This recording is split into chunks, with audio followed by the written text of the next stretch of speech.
서양 속담에 이런 말이 있습니다. 행복은 감사의 문을 통해서 들어왔다가 불평의 문을 통해서 나간다. 무슨 말인지 이해하실 수 있겠죠?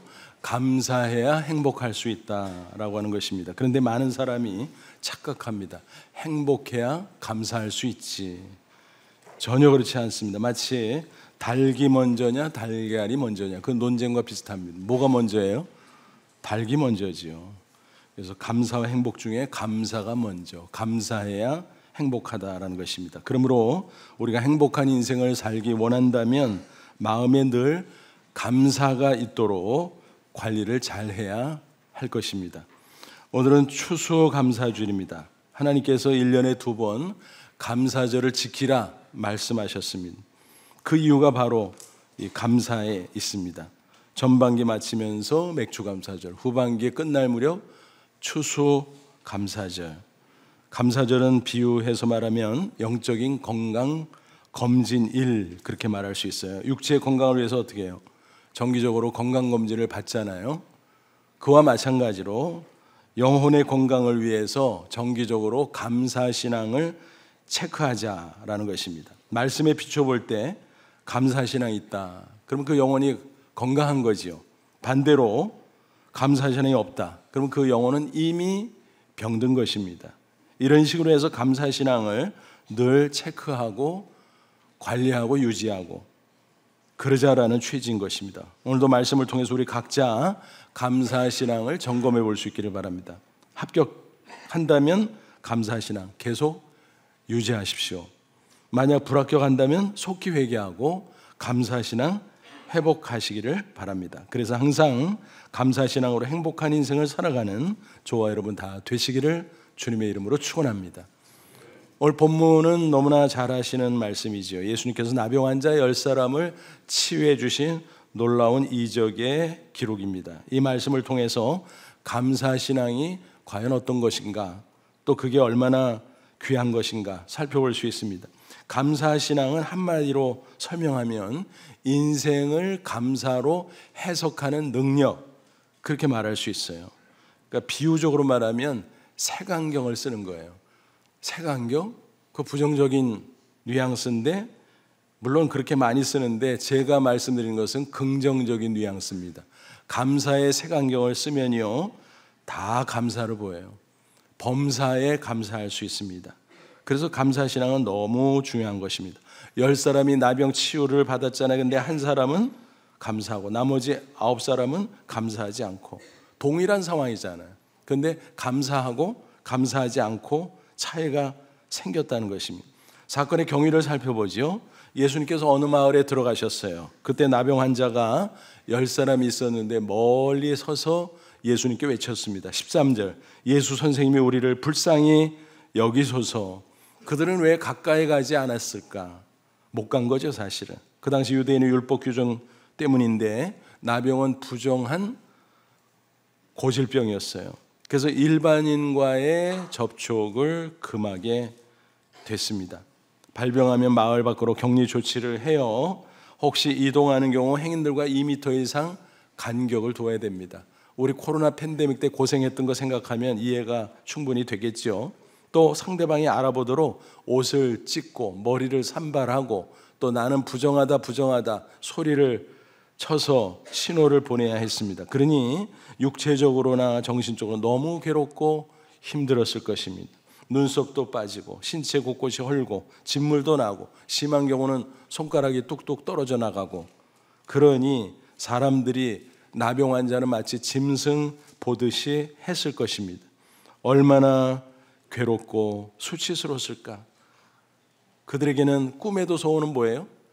나병에서 치유되어 구원받는 것입니다. 그러던 차에 예수님의 소문을 들었어요. 야, 그분을 만나면 우리 나병 치유하는 거야? 나병에서 구원받는 거야? 그러면 그분 만나야지. 그래서 예수님이 계신 곳으로 향했고 마침내 예수님을 만났는데 가까이 갈 수 없잖아요. 그래서 멀리서 소리쳐 간청했다라는 것입니다. 그때 예수님이 어떻게 응답하셨습니까? 14절 보시고 그랬을 때 가서 제사장들에게 너희 몸을 보이라 하셨더니, 그 당시 율법 규정상으로는 나병 환자가 나 치유된 것 같아. 그러면은 제일 먼저 제사장을 찾아가야 됩니다. 그래서 검사를 받아야 돼요. 그 결과 완치 판정을 받는다면 가정과 사회로 복귀할 수 있었습니다. 그러니까 예수님께서 야, 제사장에게 가서 몸을 보여, 그 말씀을 하셨다면 무슨 얘기예요? 고쳐주시겠다는 의지 표명이죠. 그들은 그 말씀을 믿고 갑니다. 그래서 놀라운 일이 벌어졌어요. 14절 하반절, 그들이 가다가 깨끗함을 받으니 순간 치유의 놀라운 이적이 나타났다는 것입니다. 얼마나 기뻤을까요? 그들은 제장에게 즉시 달려갔겠죠. 완치 판정을 받았겠죠. 그런데 그 다음이 문제예요. 열의 하나만 다시 돌아와서 감사했습니다. 나머지 열의 9은 다 가버렸어요. 제 갈 길로 좋아라 하면서 잊어버린 거지요. 예수님께서 그 9을 가리키면서 탄식하셨어요. 그 9은 어디 갔어? 감사한 사람은 유일하게 사마리아 사람 한 명뿐이었습니다. 유대인들은 사마리아 사람을 아주 무시했어요. 왜냐하면 역사 속에서 아수르 족속과 혼혈이 됐거든요. 그래서 이방인 취급하고, 이방인도 물론 그렇게 무시하면 안 되는데 그들은 그런 오류를 범하고 있었습니다. 하지만 놀랍게도 사마리아 사람 한 사람만 감사 신앙을 가진 유일한 사람이었다라는 것입니다. 양쪽 다 병을 고쳤지만 한 사람만 감사했고 그 사람만 행복한 사람입니다. 반대로 감사하지 않은 9사람은 불행한 사람들입니다. 동일한 상황이라도 감사로 해석하면 행복해지는 거예요. 그렇지 않으면 불행해지는 겁니다. 그래서 이런 말이 있잖아요. 꿈보다 뭐예요? 해몽. 똑같은 꿈이라도요, 해석을 잘못하면요 불안해서 죽어. 근데 해석을 잘하면 뭐예요?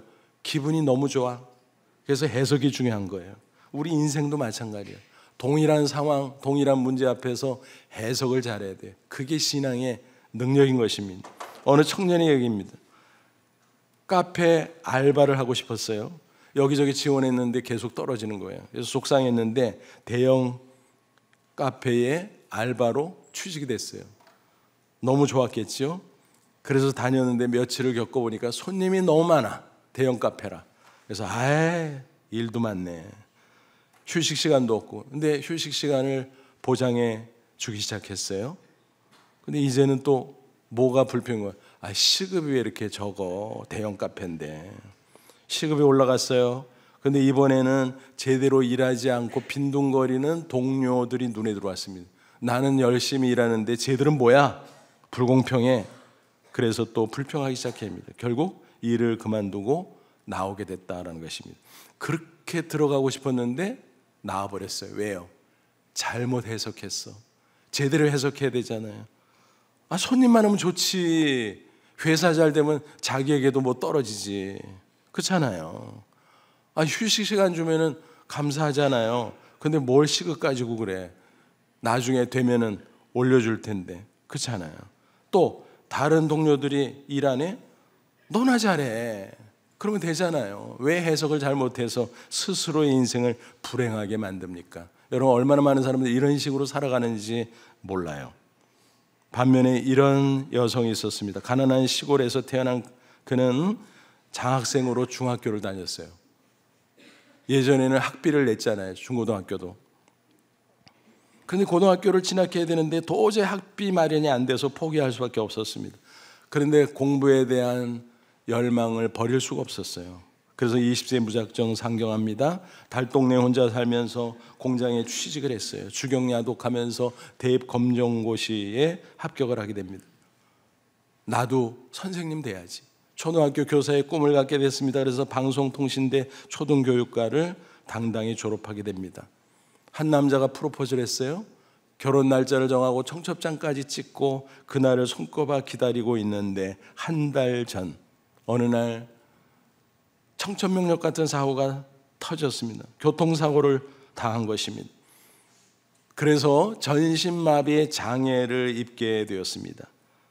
절망의 나락으로 떨어질 수밖에 없었죠. 원망과 탄식과 눈물로 나날을 보내고 있었습니다. 누구라도 그럴 수밖에 없었겠지요. 그런데 그 고통의 와중에 다행히 극적으로 하나님을 만났습니다. 하나님을 만나고 나니까 그 기가 막힌 상황도 해석이 되기 시작했습니다. 그래, 살아있는 것도 감사. 모든 게 하나님의 은혜지. 육체가 치유되면 좋겠지만 하나님 앞에 기도해도 하나님이 들어주질 않았어요. 그래도 괜찮아. 하루하루 사는 것 자체가 기적이야. 모든 게 하나님의 은혜. 그런 마음을 갖다 보니까 내가 무슨 일을 할 수 있지? 그렇게 마음의 여유가 생겼어요. 그런 가운데 하나님의 섭리 가운데 구필화가를 만나게 됩니다. 야, 이거야. 내가 전신을 움직이지 못하지만 입을 움직일 수 있잖아. 입을 가지고 붓을 붙잡고 그림을 그리자. 그래서 유화 화가가 되었다라고 하는 것입니다. 그가 바로 구필화가 한미순 시입니다. 그는 힘들 때마다 성경 구절을 읊조립니다. 빌립보 4장 13절, 내게 능력 주시는 자 안에서 내가 모든 것을 할 수 있느니라. 여러분, 말이 돼요? 아니, 전신 마비 상태에서 겨우 입으로 그림을 그리는데 모든 것을 할 수 있다니 그게 말이 됩니까? 되죠. 그리스도 안에서라는 말이 있기 때문에 그 말은 되는 겁니다. 뭐예요? 그리스도 안에 있기 때문에 어떤 환경 형편 가운데서도 감사할 수 있는 능력이 있다는 거예요. 그게 모든 것을 할 수 있다는 말씀의 뜻인 거예요. 모든 상황을 감사로 해석할 수 있는 능력, 그게 감사신앙이고, 그러니까 고난 중에 그림을 그릴 수 있었고 나중에는 시도 쓰고 수필도 쓰고 그래서 행복할 수 있다라는 것입니다. 이처럼 감사신앙이 있는 사람은 행복합니다. 어떤 경우에도. 뿐만이 아니라 놀라운 일이 막 생겨요. 받은 은혜 감사하니까 더 큰 은혜가 임합니다. 은혜 위에 은혜의 역사인 것입니다. 그것을 가리켜 은혜의 선순환, 그렇게 부를 수 있어요. 나병에서 치유받은 사마리아 사람 한번 보세요. 감사로 왔잖아요. 그때 예수님께서 그를 칭찬하며 축복하시죠. 19절, 그에게 이르시되 일어나 가라, 내 믿음이 너를 구원하였느니라 하시더라. 뭐예요? 그의 육체만 고침받은 것이 아니라 그 영혼까지 믿음으로 구원받을 수 있도록 주님께서 축복해 주셨다는 것입니다. 그 후에 그의 남은 생애는 어떻게 됐을까? 성경을 읽다 보면 후편이 궁금할 때가 있죠. 그런데 생략 때에도 능히 짐작할 수 있어요. 그는 나병에서 구원받은 것은 물론이고 영혼의 구원까지 받고 너무너무 기뻤을 것입니다. 아마 평생토록 영혼 속에 영생의 기쁨이 샘물처럼 솟아나고 솟아났을 것입니다. 그리고 은혜 위에 은혜, 또 은혜 위에 은혜, 그래서 기쁨에 겨워 예수님을 증거하며 살았을 것입니다. 얼마나 복되고 얼마나 아름다운 인생이 펼쳐졌을까. 안 봐도 비디오죠. 그 당시 유대인들은 자기들만 신앙 좋다고 자랑질을 했지만 예수님 보시기에는 뭐예요? 빵점. 나병에 걸렸을 때 애걸복걸했지만 완치되고 나니까 변심해서 마치 당연한 듯. 그게 당연해요? 예수님이 은혜 베푼 거지? 이적을 베푼 거지? 근데 마치 당연한 듯 자기들 잘났다고 제 갈 길로 뿔뿔이 흩어져 가버리고 말았다는 것입니다. 그들의 육체 나병은 치유되지만 감사 불감증에 걸려있는 영혼의 나병은 오히려 심각해지고 말았습니다. 그 후에 그들의 인생은 어떻게 됐을까요? 역시 안 봐도 비디오지요. 예수님과 상관없이 모든 상황을 잘못 해석해서 스스로 불만족하고 스스로 불행하고 그러다가 별 볼 일 없는 인생으로 끝나고 말았을 것입니다. 여러분 생각해 보세요. 오늘날 많은 사람들이 왜 불행할까요? 소유가 부족해서? 전혀 아니에요. 감사 신앙을 버려서 그런 것입니다. 디모데후서 3장 보면 사도 바울이 말세에 이런 현상이 있을 것이다 예언을 했어요. 근데 오늘 이 시대에 보니까 딱 맞네, 딱 맞아. 인간성 타락에 대한 예언이에요. 디모데후서 3장 1절 2절, 넌 이것을 알라, 말세에 고통하는 때가 이르러 사람들이 자기를 사랑하고 이기적이 된다는 거예요. 돈을 사랑하고 배금주의, 자랑하며 교만하며 비방하며 부모를 거역하며 감사하지 아니하며 거룩하지 아니하며, 이런 인간성 타락의 한가운데 뭐가 있다고요? 감사할 줄을 몰라요. 그러니까 불행한 거예요. 여러분 생각해 보세요. 우리나라가 지난 수십 년 동안 고속 성장, 그래서 학력도요 어마어마하게 높아졌잖아요. 스펙이 어마어마하게 좋아졌잖아요. 소득 어마어마하게 많아졌잖아요. 주변 환경 어마어마하게 좋아졌잖아요. 그런데 인간성이 타락하니까 감사신앙 놓치고 오히려 행복지수는 갈수록 뚝뚝 떨어지고 있다는 슬픈 사실입니다. 그렇습니다. 오직 감사신앙을 가져야만 행복할 수 있습니다. 은혜 위에 은혜가 넘칩니다. 그것을 은혜의 선순환이라고 합니다. 반대로 불평하는 사람은 갈수록 불행해져요. 은혜가 고갈됩니다. 그리고 원망의 악순환이 생길 수밖에 없습니다. 그래서 우리는 기어코 감사해야 됩니다. 어느 회사에서 직원 채용 공고를 했어요. 한 자리가 나서 한 명을 뽑는 것이었는데 워낙 외국계 회사로서 소문이 잘 나가지고 많은 사람들이 지원서를 냈어요. 1차 시험 끝나고 2차 면접 끝나고 추렸는데 5명이 남았어요. 인사 담당자는 3일 안에 최종 결과 알려줄게 기다리세요. 통보를 합니다. 그들은 초조한 마음으로 결과를 기다리고 있습니다. 그 중에 한 지원자는 회사로부터 이메일을 한 통 받게 됩니다. 저희 회사에 지원해 주셔서 감사합니다. 그런데 안타깝게도 귀하는 이번에 채용되지 않으셨습니다. 인원 제한으로 인해서 귀하처럼 재능 있고 뛰어난 인재를 모시지 못하게 된 점 매우 애석하게 생각합니다. 그는 마음이 아팠죠. 내가 됐으면 얼마나 좋았을까. 하지만 진심 어린 위로에 감동을 받았습니다. 그래서 짧은 감사의 메일을 보내게 됩니다. 앞으로 귀 회사에 하시는 모든 일이 잘 되기를 기원합니다. 감사합니다. 그런데 3일째 되는 날 뜻밖의 전화를 받았습니다. 합격이라는 것입니다. 나중에 알고 보니까 5명에게 똑같은 메일을 보냈고 그 메일이 3차 시험이었다는 것입니다.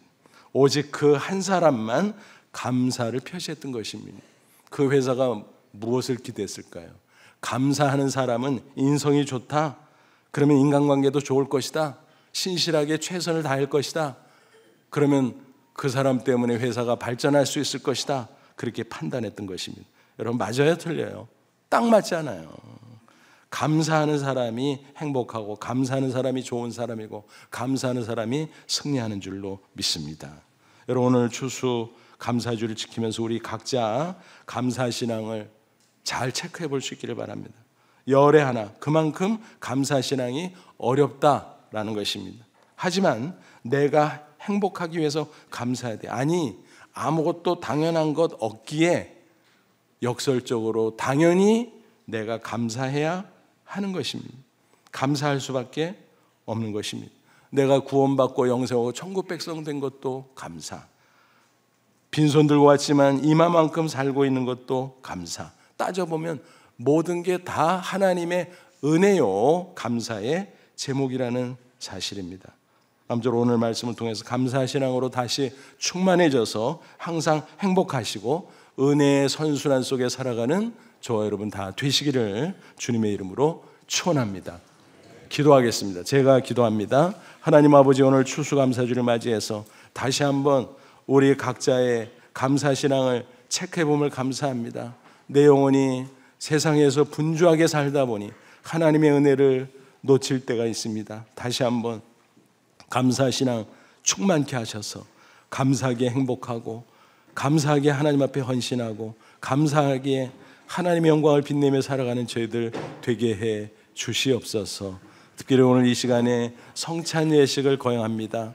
우리 주님 최후의 만찬석상에 제정하셨던 성찬을 우리가 받을 때 성령님 임재하셔서 예수님의 그 구원의 놀라운 은혜를 다시 한번 체험하게 하시고 새해 먹고 험한 세상 감사신앙으로 승리하는 저희들 되게 하옵소서. 예수님의 이름으로 기도하옵나이다. 아멘.